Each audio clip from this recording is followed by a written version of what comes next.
Пайгамбарыбыз саллаллаху алейхи вассаламдын чоң атасы Абдул-Мутталиб жаш кезинде Ясрип шаарында жашаган. Тактап айтканда бүгүнкү күндөгү Мадина шаарында жашаган. Абдул-Мутталиб атасы Хашим каза болгондон кийин бул шаарда таекелери Бани Наджар уруусунун камкордугунда өсүп чоңойгон. Андан кийин анын Мутталиб деген абасы келип, аны Меккеге алып кетет. Абасы экөө ээрчишип Меккеге кирип келишкенде адамдар бул Мутталибдин кулу деп ойлоп калышат. Ошентип ал Абдул-Мутталиб Мутталибдин кулу деген атка конгон.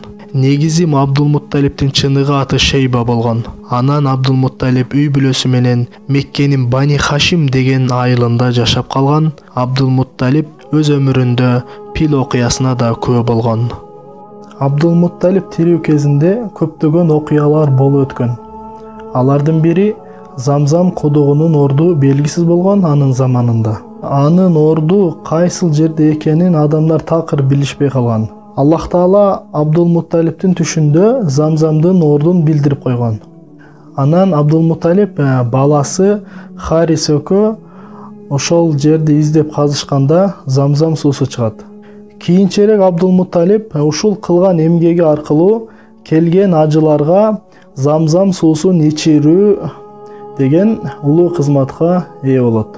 Абдул-Мутталиб кудукту казып жаткан учурда Курайш уруусу келип, ага мындай улуу иште шериктеш болууну каалашты. Анан натыйжада ага тоскоол болушуп, бул ишти тыйганга аракет кылышты, чогуу болобуз дешип. Анан Абдул-Мутталиб Аллах Таала бул ишти аткаруума мага гана жол көрсөттү деп айтты. Курайш уруусу бизди бул ишке шерик кылышың керек деп талап коюшту. Кыскасы Абдул-Мутталиб алардын мындай кылган иштерине аябай капа болду.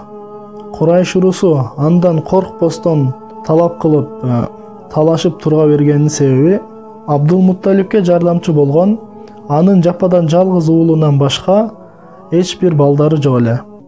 Мына ушул кезде Абдул-Мутталиб эгерде Аллах Таала мага 10 уул берсе, алардын бирөөсүн курмандыкка чаламын деп Алла үчүн ант ичти. Албетте өз баласын курмандыкка чалуу бул шариятта уруксат эмес. Аллах Таала кийинчерээк Абдул-Мутталибке 10 уул перзент берет. Анан бир кездери Аллахка берген антын аткаруу үчүн балдарын жыйнап, алардын арасынан бирөөсүн курмандыкка чалуу үчүн чучукулак тартты. Анан чучукулак таштаганда Абдуллага чыкты.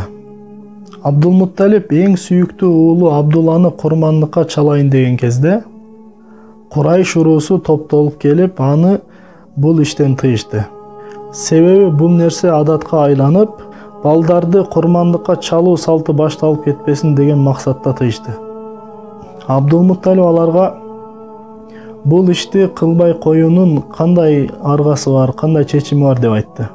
Алар Мединада бир бакшы аял бар. Ошого барайлы, ал бир чечимин чыгарып берет дешти.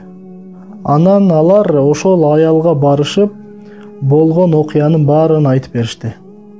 Бакшы аял, силерде бир киши башка бир кишини өлтүрүп койсо, анын куну канча болот деп сурады. Алар 10 төө болот деп айтышты. Бакшы аял, анда 10 төө жана балаңдын ортосунда чучукулак ташта, чучукулак уулуңа чыкса, анда үстүнө 10 төө кошуп, кайрадан ташта. Чучукулак төөлөргө чыкканга чейин санын ушинтип көбөйтө бер деп маселени чечип берди. Абдул-Мутталиб дароо Меккеге кайтып келип, бакшы аял айткандай кылды. 10 төөдөн көбөйтүп бир нече жолу чучукулак таштады.